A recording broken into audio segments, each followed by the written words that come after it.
하나님께서 사랑하시고 또 존경하는 우리 이문동교회 성도 여러분 안녕하십니까? 네, 또 온라인을 통해서 예배드리고 계시는 우리 성도 여러분 안녕하십니까? 네, 오늘은 저희가 이제 인간론 이제 제 7장 인간의 본질이라는 제목으로 우리가 함께 말씀을 좀 나눠 보고자 합니다. 예. 성도님께서 기도를 해주셔서 저희 아이들이 이렇게 주말에 아팠다가 오늘 이제 병원 갔는데 똑같은 자세로 편하게 자는 유모차에서 자는 모습입니다. 아이들이 아팠다 안 아팠다가 하는데 또 기도해 주신 덕분에 또 하나님 은혜를 느끼고 있습니다. 저희가 오늘 나눌 것은 인간에 대한 내용입니다. 인간의 본질 7과인데요. 사람은요 신학의 가장 중요한 주제 중에 하나입니다. 그죠? 그래서 오늘 배우는 주제는 사실은 모든 이 신학적 주제들을 다 다루고 있다고 봐도 과언이 아닙니다. 창조도 뿐만 아니라 종말론, 구원론 모든 것이 다 누구하고 연결되어 있어요? 다 우리 사람하고 연결되어 있기 때문에 그런 것입니다. 여기서 말하는 인간은 남녀를 통칭하는 것입니다. 그래서 우리가 좀 살펴볼 텐데요. 제가 이렇게 말씀을 연구하다가 정말 너무 이렇게 저에게 마음에 도전이 되는 문구를 우리 재림교회 책에서 찾아보게 되었습니다. 여기 보면 참된 교육은 하나님의 형상의 이 능력을 개발시키는 것이다. 단지 다른 사람의 생각을 반영하는 자가 아닌 스스로 생각하는 자가 되도록 훈련을 시킨다는 뜻이다 라고 교육책에 기록되어 있습니다. 그래서 여러분들과 제가 그냥 공부할 때 있어서 기록해 놓은 어떤 그냥 그런 것만 그대로 말하는 것이 아니라 스스로 뭐 하는 사람이요? 생각해서 연구하고 깊이 또 연구하는 그런 정말 사과를 깎을 줄 아는 사람이라고 하죠. 그런 저와 여러분들이 되면 좋겠다. 그런 생각을 하게 되었습니다. 오늘 이 인간론은요 다음과 같은 책들을 또 통해서 여러분들이 공부하실 수 있겠습니다. 우리 성서 연구소에서 출판한 성경적 인간론, 그리고 우리 재림교회 기본교리책의 인간론, 그리고 안교 교과에요 인간의 본질이라는 책이 있습니다. 요즘은 인터넷으로도 구하실 수 있고요. 그 다음에 최근에 나온 교리신학 핸드북 재림교회, 여기를 여러분들께서 스스로 또 연구하셔서 양질의 진리의 그 말씀을 얻게 되시기를 소망합니다. 오늘은 나눠드린 것처럼 1번, 2번, 3번 타락 이전까지 우리가 함께 달려보도록 하겠습니다. 그래서 하나씩 살펴보면서 이 순서대로 하진 않고요. 이것을 이제 여러분들이 좀 이해하기 쉽게 제가 나름대로 정리를 해보았습니다. 우리가 함께 살펴보겠는데요. 우리가 지금 나누고자 하는 것은요. 성경의 인간론이 어떻게 되어 있느냐입니다. 우리 재림교회는 제가 매번 강조드리지만 해석 방향이 성경 중심으로 연구를 하는 것입니다. 오직 성경, 전체 성경이라고 하는데요. 그래서 성경적으로만 풀어내는 그런 우리의 신학입니다. 그런 방향으로 우리가 좀 살펴보도록 하겠습니다. 이 그림이 멋있죠? 인간의 기원에 대해서 인간은 누구냐 이렇게 생각해 보신 분들 계십니까? 어떠세요? 평소에 그런 생각은 잘 안 하지만 철학자들은 많이 했던 것 같아요. 근데 재미있는 것은 인간론이라고 하는 단어가 의미가 뭐냐면 위를 쳐다보는 존재라고 합니다. 위를. 저희가 아까 찬양도 위를 쳐다보세 노래를 불렀잖아요. 그죠? 사람의 존재라는 의미가 위를 쳐다보는 존재가 인간이다 이런 말을 한다는 것이에요. 제가 이제 이 기본교리를 공부하면서 선배님들이 수십 년 전에도 이 인간론을 다루었다는 것을 보게 되었습니다. 아마 성도님들도 여러 번 이 재림교회의 교리들을 공부하셨으리라고 생각하는데요. 저도 보니까 대학교 때 이런 걸 다 공부를 했더라고요. 근데 제가 전혀 기억이 안 납니다. 사람은 망각의 동물이어서 공부를 해도 뭐예요? 또 까먹고 하는 것 같아요. 그래서 저희가 이렇게 반복해서 또 공부를 하는 것입니다. 왜 사람들이 계속 인간론에 대해서 공부하는 이유는 삶의 의미와 목적을 항상 탐구하고자 여러 사람들이 시대에 걸쳐서 연구를 하고 있다는 것이. 시편에 보면 시편 기자가 말하기를 사람이 무엇이 관대라고 하면서 사람이 무엇이냐 이런 고민을 하였습니다. 성경에는 이런 질문에 관련돼서 인간에 대해서 이렇게 얘기합니다. 인간의 어떤 삶에 대해서 날숨과 같은 것, 그림자 같은 것, 풀 같은 것, 낙엽 같은 것, 티끌 같은 것, 어떤 그런 것이 인간이다 이렇게 얘기를 했는데요. 오늘 우리가 보고자 하는 기본교리의 신조 7페이지에는 우리 인간에 대해서 이렇게 정리를 하고 있습니다. 우리 함께 읽어볼까요? 남녀 인간은 시작. 남녀 인간은 하나님의 형상으로 만들어졌으며 개성과 사고하고 행동할 수 있는 능력과 자유를 부여받았다. 비록 자유로운 존재로 창조되었지만 각 사람은 육체, 정신, 혼의 불가분의 통일체로서 생명과 호흡 그리고 다른 모든 것에 있어서 하나님께 의존되어 있다라고 말합니다. 예. 우리가 좀 이 중요한 주제를 다시 좀 나눠서 살펴보겠습니다. 다시 보면 각 사람은 육체, 정신, 혼의 불가분의 통일체로서 라고 말하고 있어요. 여기 보면은 인간 본질의 통일성 2번을 보시면 이제 그 부분에 대해서 이걸 설명하고 있는 것인데요.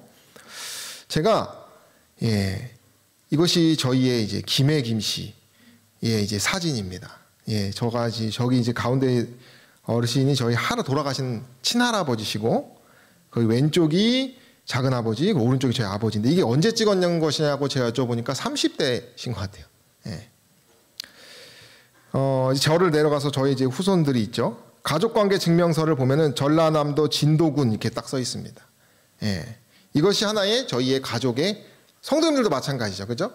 호적을 떼고 가족관계 증명서를 떼면은 이렇게 하나씩 이어가고 있는 것을 보게 됩니다. 성경에는 이와 같이 이상을 내놓아서 사람의 가장 그 가족관계 증명서를 뗀다면 가장 꼭대기에 누가 있다라고 말합니까? 하나님이. 그러니까 사람은 본질적으로 하나님과 동일한 어떤 그런 혈통처럼 그러한 관계에 있는 것이 사람이다라고 성경은 말하고 있는 것이요. 이 사람 위에는 하나님이 있는 것이죠. 최근에 이렇게 사람의 어떤 그 기원을 찾아보는 과학자들이 사람은 단일 종류다 이렇게 말한다고 해요. 뭐 동물들은 여러 종이 있잖아요. 근데 사람만은 단일 종이라고 하는 것이죠. 그 근거로서 심리학적인 특성들이 사람이 다 동일하고요. 문화적 고정관념들, 생물학적 변이 이런 것들이 모든 인종에게서 다 동일하게 사람만은 다 같이 드러난다는 것이에요. 뭐 유전적 변이에서 조금 차이가 있지만 거의 크지 않다는 것이죠. 그러니까 인류는 통일된 그러한 성질을 가지고 있다는 것입니다. 우리가 창세기 11장에도 보면 구음이 하나라 그랬습니다. 그죠? 구음이 뭐예요? 언어. 그죠? 언어적으로 사람은 그 뿌리를 살펴보면 성경은 하나였다. 단일체였다라고 말하는 것입니다. 다시 말하면 성경의 말씀대로 우리의 조상이 아담이라는 것이에요. 이게 왜 중요할까요? 우리의 구원과 관련되어 있기 때문에 그런 것이. 그죠? 그 아담이 죄를 지었지만 그 아담이 구원을 얻은 것처럼 저희의 그러한 인간이라고 하는 존재도 하나님께 구원이 필요한 존재라는 것을 또 알려주고 있다는 것이에요. 또 뿐만 아니라 제가 지난 시간에 그림으로 제가 만든 그릇을 잠깐 알려드렸었는데 이처럼 하나님께서는 우리를 만드신 분이다. 창조주시다라고 하는 사실을 성경은 말하고 있다는 것입니다. 근데 이제 여기 통일된 모습을 가지고 있는데 여기 이번에 보면은 인간의 본질에 대해서 이렇게 설명합니다. 흙과 뭐가 연합되어서 생명이 되었다고 말합니까? 흙과 생기. 성경에 하나님께서 생기를 불어넣으니까 생명이 되었다라고 창세기에 기록되어 있다는 것이요. 산 존재가 되었다는 것입니다. 이것은 인간뿐만이 아니라 짐승들과 동물들도 하나님의 생기를 통하여 생명이 된 것도 마찬가지예요. 그러니까 하나님께서 그렇게 만드셨다는 것이에요.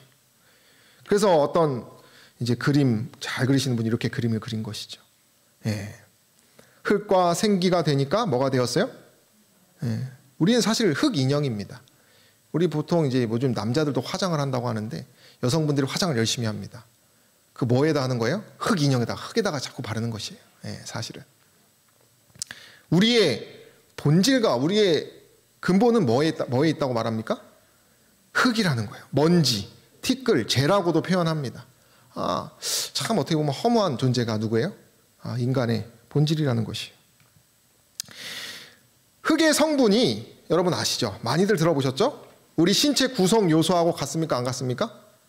같다는 것이에요. 그래서 어떤 분이 자기가 그 묘를 옮기는 과정에 있어서 그 묘를 옮기다가 그 시체들이, 그 뼈들이 다 흙이 된 존재를 봤다, 이런 얘기를 하셨는데, 인간은 다 썩으면 다 뭐가 되는 것이에요? 흙으로 돌아간다는 것이에요. 그런 흙 존재에서 하나님의 생기를 통하여 생명, 살아있는 아주 활기찬 존재가 되었다는 것이에요. 그러면 동물하고 사람의 차이는 뭐가 있을까요? 성경적으로. 뭐냐면 인간만 하나님의 형상으로 지음을 받았다라고 기록하고 있어요. 우리는 그런 하나님의 형상, 하나님의 어떤 지성을 가진 존재라는 것이에요. 영감에 그래서 그 만들어진 사람에 대해서 아주 이렇게 너무나 자세하게 기록되어 있습니다.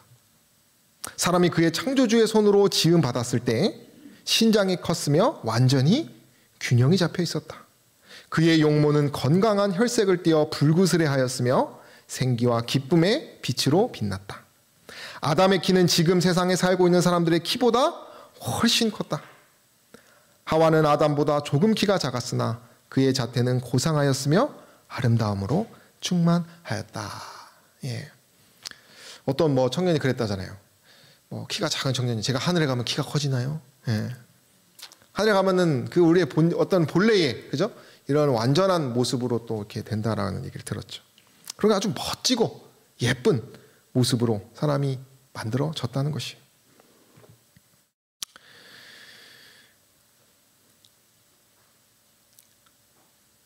여기 보면 한 권인 책에 보면 야훼께서 흙으로 만들어진 사람에게 생기를 불어넣으신 것이 우리로 사람이 두 종류의 분리된 실체인 몸과 영혼으로 구성되었다는 오르페우스 교의 교리와 플라톤 철학의 그 근거를 둔 결론에 이르게 하지 않는다. 히브리인들에게 이 구절이 나타내고 있는 것은 사람이 육화한 영이 아니라 생화한 몸이라는 것이다. 그러니까 살아있는 존재라는 것을 우리가 알아야 된다는 것이. 근데 흔히들 이런 표현을 통해서 영혼 따로, 뭐 따로라고 말해요? 사람 몸 따로 이렇게 얘기한다는 거예요. 예를 들면 이런 것입니다. 이제 한 신학은 뭐가 있냐면 아이가 태어나잖아요. 그러면 아이가 몸이 태어난과 동시에 혼도 같이 태어난다는 거예요. 그래서 같이 태어나서 그 아이 몸속으로 쏙 들어간답니다. 그렇게 가르친다는 것이죠. 그러나 성서적으로는 그런 개념이 아니라는 것이에요. 영혼이 따로 있고 몸이 따로 있어가지고 결합되는 개념이 아니라 이 영과 혼이 연합되어서 영혼 몸이 하나가 되어서 그저 생령, 산 사람, 생화한 몸이 된다라고 하는 사실이에요. 그러나 이런 것들을 자꾸 사단은 분리해가지고 마치 영혼이 따로 있는 것처럼 그렇게 많이들 가르친다는 거예요. 제가 최근에 들었는데 신천지에서 그들이 다 모였을 때 이런 얘기를 했다는 거예요. 당신 가족 자리가 하나 비었는데 그거 채우려면은 그 영혼을 거기에 넣으려면 돈을 내야 된다, 이런 얘기를 했다는 거예요. 흔한 종교에서 어떤 복을 위해서, 구원을 위해서 어떤 그 돌아다니는 영혼을 뭐 하려고? 마치 구원하는 것처럼 그렇게 이야기하면서 혼란을 주고 있다는 거예요. 성경에 나오는 혼과 영은 모두 문맥에 비추어 볼 때 개인이 가지고 있는 정신의 역할이나 그 사람의 전인적인 활동을 의미하는 용어로 이해될 수 있다. 이는 구약에서 혼과 영으로 번역된 네피시와 루하흐, 그리고 신약에서 이에 상응하는 용어들로 쓰인 프시케와 푸뉴마 양쪽 모두에 해당된다. 예. 이 용어들은 단 한 번도 육체와 분리되어 독립적으로 기능할 수 있는 영이나 혼, 곧 사람 속에 있는 어떤 불멸하는 실체를 나타내는 데에 쓰인 적이 없다라고 말한다는 것이에요. 성경에는 혼, 영혼, 육체가 여러 번 등장하고 1600회 이상이 등장한다고 합니다. 이 단어가. 예. 그러다 보니까 성경적으로 영과 혼과 몸이 막 분리된 것처럼 뭐 3개가 다 떨어져 있다, 아니면 2개로 떨어져 있다, 이렇게들 말을 하는데 그런 것이 아니라는 것이죠. 예. 만약에 사람의 몸은, 육체는 다 죽고 영혼은 막 죽지 않는다라고 하는 개념은 마치 하나님과 같다라는 것이에요. 왜냐하면 성경에 죽는다는 것은 하나님하고는 관계가 없거든요. 예. 근데 인간의 영혼이 죽지 않아가지고 뭐 평생 뭐 지옥에 있다든지 뭐 평생 어디 있다라고 하는 개념은 잘못된 개념이라는 것이에요.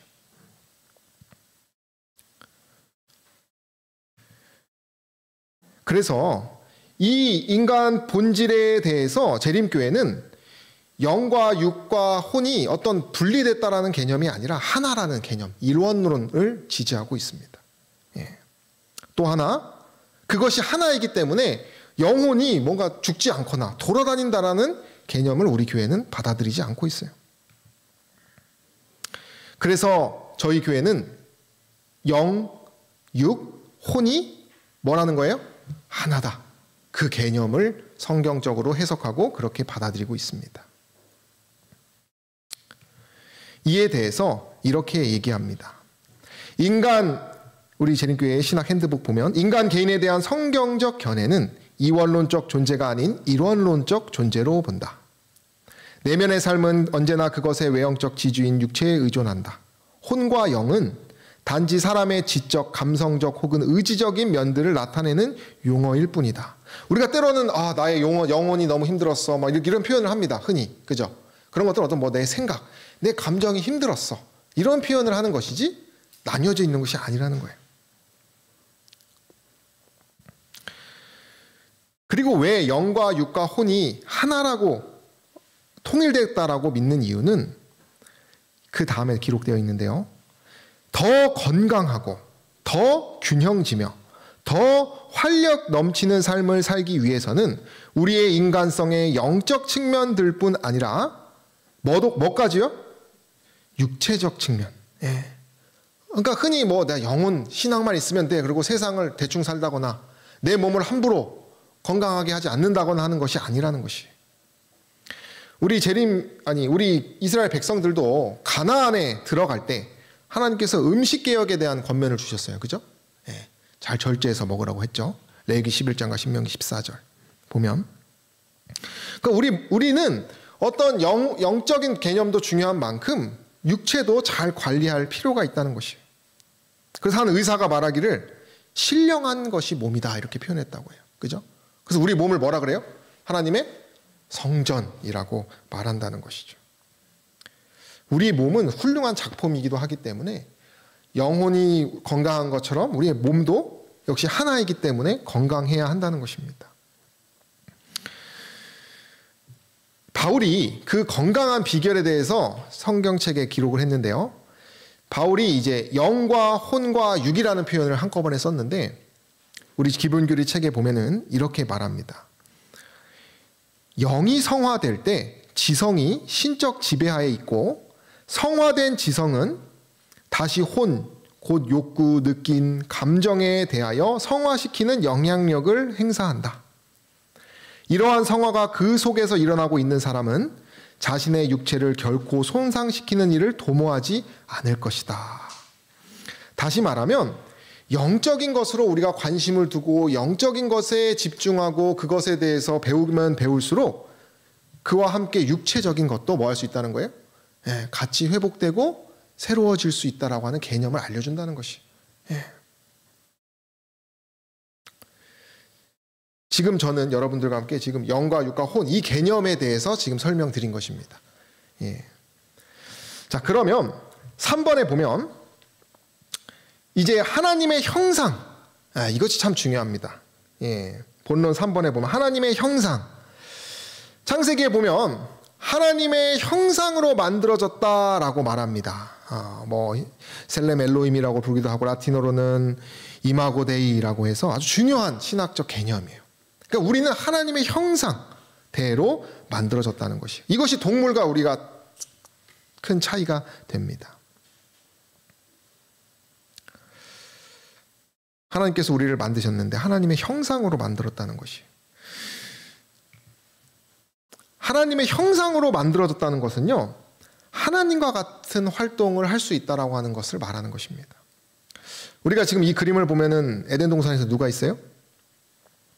아담과 하와가 열심히 전인적으로 활동했다는 것을 우리는 성경을 통해서 보게 됩니다. 하나님이나 인간이나 모두 다 말을 사용하고요. 그리고 하나님은 에덴 동산을 세우시고 인간은 그것을 보살피는 역할을 에덴 동산에서 했습니다. 하나님은 동물과 사람의 형상을 꼴짓고 아담은 그 동물들의 이름을 지었고요. 하나님은 호흡을 불어넣으시고 인간은 그 호흡할 수 있는 코를 가지고 있다고 합니다. 예, 그러니까 어떤 하나님의 이 형상대로 우리가 에덴 동산에서 살았던 것처럼 우리가 그런 하나님의 형상이 있다는 것이에요. 이런 기록들은 하나님의 형상이 어떤 육체적인 우리의 그냥 겉모습만 하나님의 형상이 아니라 영적인 내적인 그런 것도 하나님과 함께 하나님을 닮은 모습을 가지고 있다는 것을 말한다는 것이에요. 또 이 하나님의 형상에 또 하나의 특징이 뭐가 있냐면 아까 우리가 읽은 거기서 보면 개성과 사고하고 행동할 수 있는 능력과 자유를 가진 것이 인간이라고 말합니다. 예. 우리가 자유의지 잘 들어보셨죠? 그죠? 예. 우리는 다 자유의지를 가지고 있어요. 그 근거로 성경에는 아담과 하와에게 선악을 알게 하는 나무를 하나님께서 주셨습니다. 그죠? 예. 그것은 스스로 판단하고 결정할 수 있는 자아를 가지고 있다라고 하는 특징이에요. 예. 그래서 이 재림교회의 입장은 인간의 자유의지가 있다라고 하는 사실입니다. 그것을 우리 교회는 성경적으로 인정하고 있어요. 왜 하나님께서 자유의지를 주셨습니까? 우리가 잘 알죠. 그죠? 하나님께서 만약에 기계처럼 우리를 만드셨으면 됐을까요? 네. 부좌 선지자에 보면은 선택의 자유가 없었다면 그의 순종은 자원하는 순종이 아닌 강요된 굴종이 되었을 것이다. 품성의 개발은 전혀 있을 수 없었을 것이다 라고 말합니다. 제가 이 자유의지에 대해서 한번 생각을 해보았는데요. 만약 이 자유의지를 뺏으면 사람이 어떻게 될까 이런 생각을 해봤는데 어떤 한 기사를 참 슬픈 이야기를 봤어요. 일본에서 2018년에 있었던 일인데요. 엄마의 성화에 9년 동안 이 딸이 재수를 했다고 합니다. 근데 트위터에 이렇게 썼어요. 괴물을 처단했다. 이게 무슨 일인가 해서 이 기사를 보니까 엄마가 초등학교 입학 전부터 의사가 되라고 이렇게 강요를 한 것입니다.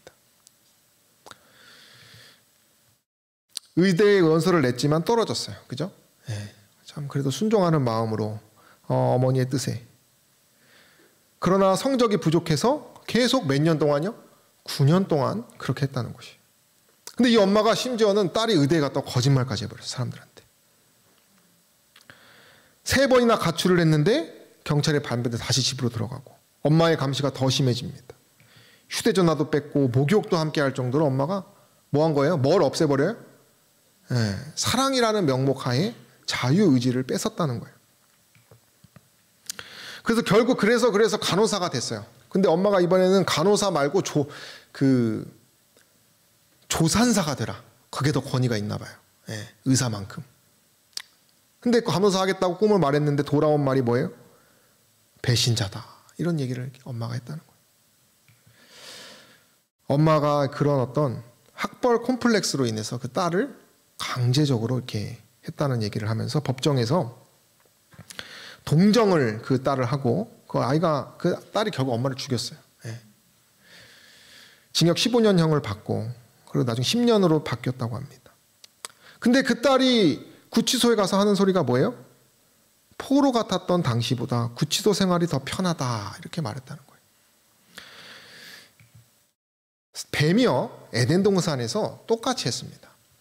하나님의 품성은 자유를 주시는 것입니다. 심지어 구원도 자유를 주셨는데 하나님의 품성을 약간 속여버려요. 만지지도 말라고 했다는 거예요. 하나님이. 예.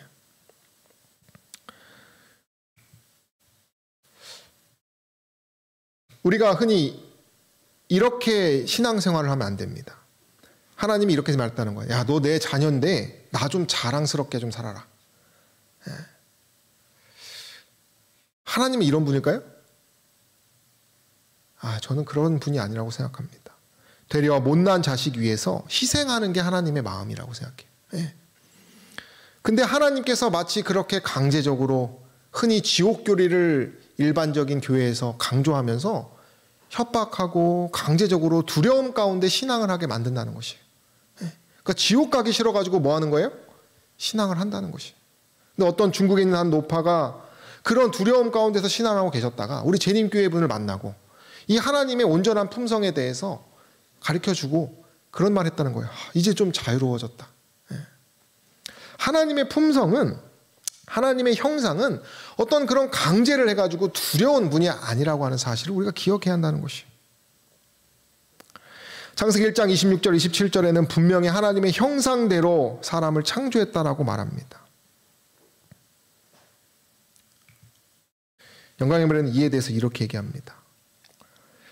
진화론적인 학설은요, 창조주의 위대한 사업을 사람의 좁고 세속적인 개념의 수준으로 저하시킨다. 사람들은 우주의 주권자의 위치에서 하나님을 축출하는데 몰두한 나머지 사람을 평가절하하고 인간의 기원의 존엄성을 그에게서 속여 빼앗는다라는 것이에요. 하나님의 어떤 그 사랑의 온전한 모습을 가리니까 사람이 더 이렇게 좁고 뭔가 더 부족한 모습으로 드러난다는 것이에요. 그래서 비기독교적으로 인간에 대해서는 기계다. 인간은 동물이다. 인간은 심지어 우주의 졸개다. 이렇게 표현한다고 합니다. 철학자들은. 그러나 기독교에서는 그렇게 말하지 않습니다. 하나님의 형상이 인간들의 본질이요. 그 기원이 하나님이요. 영원의 운명을 가진 존재다. 그런 정말 놀랍고 훌륭한 존재가 뭐라고 말하는 것이에요? 사람이라고 말한다는 것이에요. 영감의 글에서는 외모, 품성 모두 하나님의 형상을 닮았다라고 표현하고 있다고 하는 것이에요. 그래서 하나님의 형상인 인간의 존재는 하나님을 대표하는 존재입니다. 예. 그것이 인간의 원래 하나님의 형상을 닮은 속성이에요. 그래서 우리 인간은 피조물 중에서 최고의 위치를 가지고 있습니다. 천사보다 조금 못난 존재예요. 아주 큰 특권을 가진 것입니다. 그리고 하나님의 그 생명으로부터 의존과 복종을 포함하긴 하지만 그것을 통해서 하나님의 형상을 온전히 드러낼 수 있기 때문에 좋은 것이에요. 그리고 하나님께서, 저도 이제 공부를 하면서 알게 된 것이, 하나님은 우리 사람을 지으셨을 때 우리의 인간의 모습에 하나님의 형상을 집어넣으신 이유는 인간이 무궁한 그 세월을 살면서 점점점 더 발전되기를 원하셨다는 거예요. 어디에 가깝게? 하나님과 가깝게. 무궁한 세월을 살 수 있었기 때문에 그들은 점점점 더 뭐 할 수 있었어요? 발전되고 더 발전되면서 그 무궁한 영원한 세상 동안에서 또 새롭고 또 새롭게 기쁨으로 살 수 있었다는 것이, 그것이 원래 인간의 본질이었다는 것이. 그 이야기는 오늘날 우리들에게 하는 교훈이 뭐냐? 우리는 발전을 할 수 있는 존재라는 것이에요. 예. 인간 다 똑같지가 아니라 우리는 하나님의 형상을 가진 사람들이기 때문에 뭐 할 수 있는 존재다? 발전할 수 있는 존재라는 것이에요. 뿐만 아니라 하나님께서 우리에게 어떤 통치권을 주셨어요. 그죠? 환경의 청지기가 되도록 하셨고 우리에게 그런 지위를 허락하셨어요. 그래서 세상 통치의 자의 개념이 또 사람에게 포함되어 있습니다. 그것은 문화 명령이라고도 하는데 환경, 하나님이 만드신 피조물, 인간 말고 또 뭐가 있어요? 동물도 그렇고 환경도 그렇고 그런 거 있죠. 그죠? 그런 하나님이 만드신 것들을 뭐 할 권리가 있어요? 의무가? 보존할 권리가 있다라고 하는 것이에요. 이 하나님의 형상을 닮은 아담과 하와에 대해서 영감의 글은 이렇게 얘기합니다. 사람은 외모나 품성에 있어서 모두 하나님의 형상을 지니게 될 것이었다. 그리스도만이 하나 아버지의 본체의 형상이시나 사람은 하나님의 모양으로 지음을 받았다. 그의 본성은 하나님의 뜻과 조화되었다. 그의 마음은 뭘 이해할 수 있어요? 하나님의 일을 이해할 수 있었다. 그의 애정은 어때요? 순결하였고 그의 식욕과 감정은 이성의 지배 아래 있었다. 그는 하나님의 형상을 지니고 그분의 뜻에 완전히 순종하는 가운데 뭐하고 뭐 했다고 말합니까? 거룩하고 행복하였다. 우리 청년 한 명이 올 이번 한 주는 거룩한 좀 그런 삶을 살고 싶습니다. 이런 고백을 우리 영광이가 했어요. 그것이 누가 넣어주신 마음이라는 거예요? 하나님. 하나님 곁에 말씀을 나누다 보면 내가 그렇게 살고 싶은 마음을 갖게 된다라고 하는 것이.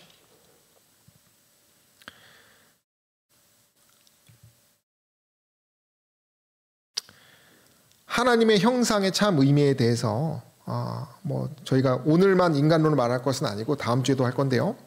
결국 인간의 존엄성이 하나님의 형상을 닮은 존엄성, 그런 특권을 가졌다는 사실을 알려주는 것이. 그리고 인간은 하나님과 특별히 교제하도록 창조되었어요. 그리고 이것은 지금 피폐하고 죄의 짐을 살고 정말 마음 가운데 불안하고 염려하는 사람들 가운데 소망이 되게 하는 것이 바로 이 하나님의 형상의 의미입니다. 뿐만 아니라 이 하나님의 형상을 닮은 사람들의 또 태도는 사랑의 공동체를 만드는 것이 특징이에요. 그래서 우리가 여기 보면 삼위일체적인 개념을 여기서 말을 하는데요. 여기 좀 관계적인 존재가 바로 인간입니다. 한 신학자가 이렇게 이야기했습니다. 인간을 하나님의 형상대로 만들었다는 것은 삼위 하나님 각자의 형상을 집합해 놓았다는 의미가 아니다. 삼위일체이신 아버지와 아들, 성령의 상호 관계가 암시해 주는 것은, 우리 함께 읽어볼까요? 하나님의 시작. 하나님의 형상대로 지음받은 인간은 무슨 존재요? 사교적인 존재라는 것이다. 인간이라는 말은 관계를 맺다라는 의미이다. 그러니까 의존적인 존재라는 거예요. 우리가 사람인도 뭐예요? 이렇게 보면 뭐로 하고 있어요? 서로 기대고 있잖아요. 그죠? 그래서 우리는 다양성 안에서 연합을 해야 하고 사랑의 인격적 공동체를 통해서 상호 존중하는 태도가 있어야 하는 것이에요. 그런데 오늘날은 개인주의가 너무 심합니다. 그죠? 그런 것들이 너무 심해요. 그러나 하나님께서는 분명히 말하시기를 사람을 지으신 목적에 대해서 또 영감의 글은 이렇게 얘기한다는 거예요. 외로움은 사람의 행복에 뭐하다는 거예요? 해롭다는 거예요. 인생 다 혼자 사는 거야. 뭐 이런 말 하잖아요. 그죠? 각자 도생하는 거야. 흔히들 현실적으로 이런 얘기를 하지만 실은 그것이 아니라는 것이죠. 하나님은 그를 위한 친구를 만들어 주시고자 그런 관계적으로 아담에게도 누구를 만들어 주셨어요? 하와를. 그러니까 관계적인 수평적 존재가 인간이라는 것이에요. 제가 우연히 이제 요즘 시대의 모습이기도 한데 인터넷 보다가 어떤 사람이 회사에 입사한 지 3일이 됐는데 얘기를 한마디도 안 한대요. 얘기를 서로 경직되어 있고 소통을 전혀 안 하고 따로 밥을 먹고 불편해서 서로 친해져야 업무하는 데 있어서 불편하지 않고 좀 잘할 수 있을 것 같은데 회사 분위기가 화합, 소통 이런 분위기가 아니고 개인주의가 너무 강하다.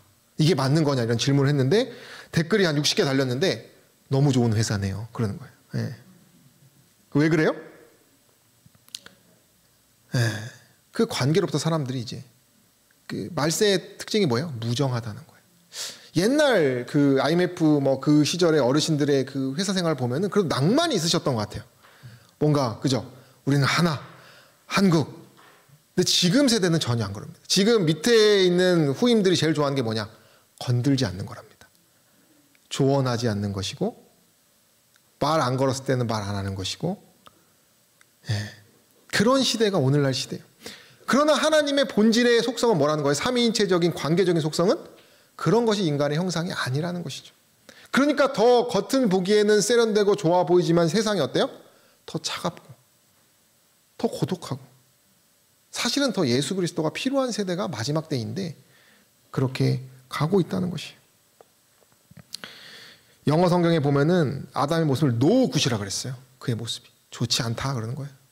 그 굿으로 만들려면 누가 필요한 거예요? 관계 맺는 상호 보완적인 존재가 필요하다는 것이에요. 그래서 이 삼위일체 관계적인 하나님의 형상으로 지음을 받은 사람들은 서로 이렇게 보완하면서 그런 관계를 통하여 서로 사랑을 나누면서, 그죠? 그렇게 살아가는 것이 사람이라는 것이에요. 제가 이제 책을 보다가 그 핸드북 책에서 결혼의 의미에 대해서 말을 하는데, 마지막에 보면 결혼은 인류의 순결과 행복을 수호하며 사람의 사회적 필요를 채워주며 육체적, 지적, 도덕적 본성을 향상시키는 것이다. 그것이 물론 결혼이 필수 조건은 아니지만 결혼을 통해서 하나님께서는 그것을 주고자 하신 하나님의 또 목적을 제게 보게 되었어요. 제가 이제 TV를 우연히 예전에 보다가 개그맨인데, 배우였는데 무속인이 된 분이 있어요. 근데 그 무속인이 그런 얘기를 해요. 자기를 찾아오는 사람 중에 세 가지의 부류를 해요. 세 가지. 뭐 때문에 무속인을 찾으실 것 같으세요? 일반적인 사람들. 요즘은 뭐 교회 다니는 사람들도 점집을 간다고 해요. 뭐 때문에 가실 것 같아요? 1순위. 3위. 3위는 건강 때문이랍니다. 건강. 2위는 뭘까요? 돈이랍니다. 돈. 1위가 뭘까요? 1위가 사랑이래요. 사랑. 신기하죠. 그러니까 저는 그걸 보면서 사람이란 게 먼 동물이다? 그런 관계를 통하여 그것이 해결되지 못해서 많은 사람들이 불행하게 살아가고 있다는 것이에요. 그러니까 사실 그 불행한 이유는 하나님의 형상을 회복하지 못하고, 그죠? 그 관계에 대해서 소중하게 여기지 않는 그런 개념 때문에 그렇다는 것이에요.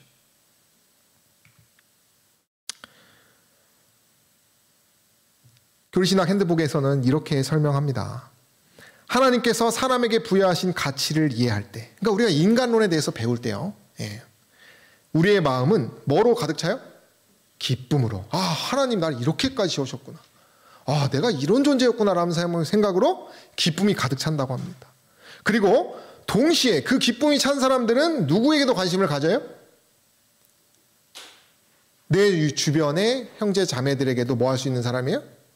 이렇게 사랑을 나눌 수 있는 사람. 다시 말하면 관계가 행복한 사람, 관계적으로 행복을 느끼고 있는 사람, 가정에서나 혹은 뭐 부부 간에서나 어느 어떤 뭐 부모와 자식 간에서나 교우 간에서나 그런 관계를 통하여 행복을 느끼는 사람은 다른 사람들에게도 역시 그러한 사랑을 나눠줄 수 있는 존재라, 이렇게 얘기한다는 것이에요. 제가 이제 이런 걸 공부하면서 우연히 제가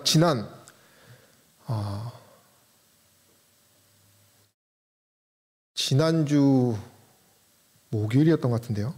아침에 갑자기 전화가 왔어요. 잠깐 볼 수 있냐. 목사님 회의하러 가야 되는데. 근데 이상해요. 이 친구가 전화를 하는 친구가 아니거든요. 그 아침에. 그래서 이제 목사님 말씀드린 목사님 그럼 잠깐 그 구도자를 아마 시간이 필요할 때 양해를 해주셔서 제가 이렇게 만났는데, 뭐 이런저런 얘기를 하다가 결국 이 친구가 아침에, 저는 이제 얘가 분명히 뭔가 와이프하고 싸웠구나, 이런 생각을 했어요. 그냥 뭔가 있다. 근데 알고 보니 정말 그랬더라고요. 그래서 자기가 아침 5시 반에 나왔대요.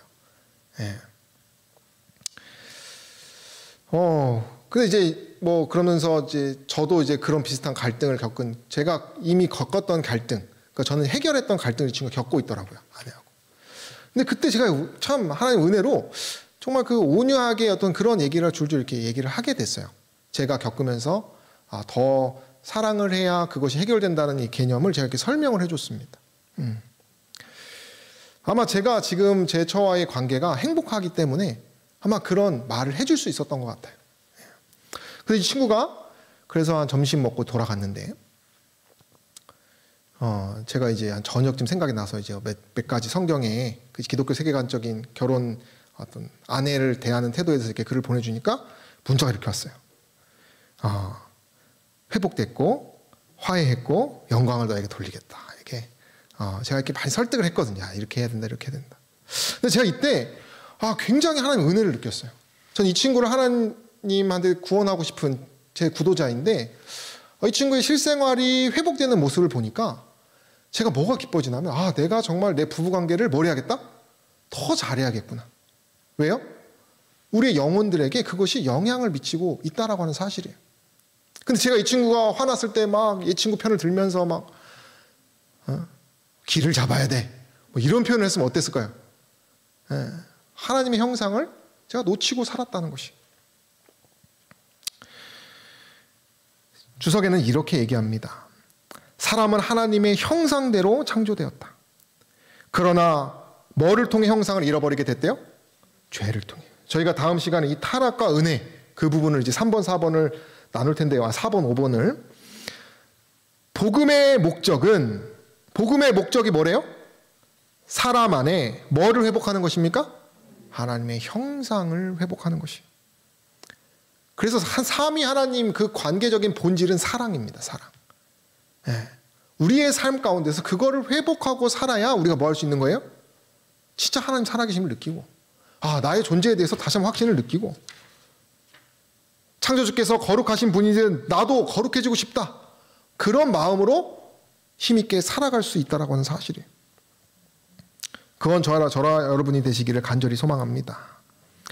이 인간의 본질, 하나님의 형상을 담고 우리가 하나님의 창조주라고 하는 개념, 그것에 대해서 책에서 이렇게 얘기를 해요. 이게 지금 어떤 그림입니까? 화가가 그림을 그렸다고 치고요. 지금 이 태양을 바다가 반사하고 있습니다. 그죠? 그러니까 이 아이가 반사된 태양을 이렇게 그렸어요. 자, 그러면 그 태양은 본질적인 것입니까? 진짜 태양이에요? 그건 아니지만 뭐를 반영하고 있는 거예요? 태양을, 그죠? 그러니까 우리가 사실은 죄로 인하여 마치 이 그림을, 반사된 그림을 그리는 것 같은 그런 흔적, 조금의 흔적만 남고 그런 죄의 흔적을 가지고 살아가는, 그러니까 온전히 하나님의 형상을 드러내지 못하는 삶이긴 하지만 이 반영하고 있는 본질은 태양은 실제 한다라고 하는 것이죠. 그러니까 우리의 믿음은 이 하나님에 대한 확신을 가지고, 그죠? 우리의 삶을 통해서 그 하나님의 그 놀라우신 속성, 그분의 그 형상, 그분의 그 능력을 우리가 묵상하면서, 그죠? 그것이 실제하는 것이기 때문에 우리가 믿음을 가지고 그렇게 살아간다면 저와 여러분들의 삶에는 정말 큰 기쁨과 영광과 아까 말했던 것처럼 정말 삶의 의미를 찾는 그런 삶이 되지 않을까 생각합니다. 그런 저와 여러분 되시길 간절히 바라고요. 우리가 다음 시간에는 이제 그 다음 단계인 그러나 우리 시조가 죄를 지었고, 그럼 이 죄라는 것은 무엇이고, 그리고 그러면 이 죄를 어떻게 이겨야 되는지, 그 개념에 대해서 이 4번, 5번을 함께 나누는 시간을 갖도록 하겠습니다. 모쪼록 우리가 더 연구하여서 하나님께 더 가까이 가는 저 여러분 되기를 바라며 말씀을 마치겠습니다.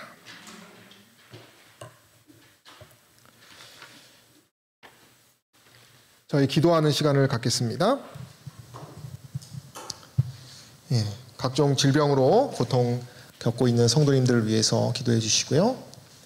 두 번째, 성전 건축을 위하여 기도해 주시면 감사하겠습니다. 그리고 오늘은 도르가회를 위하여 이용혜 집사님과 박정순, 홍천기, 김복일 집사님을 위해서 우리가 함께 기도해 주시고, 우리 장로님 지금 투병 중에 계신 우리 윤 장로님을 위해서 기도해 주시는 시간 갖겠습니다. 기도하시겠습니다.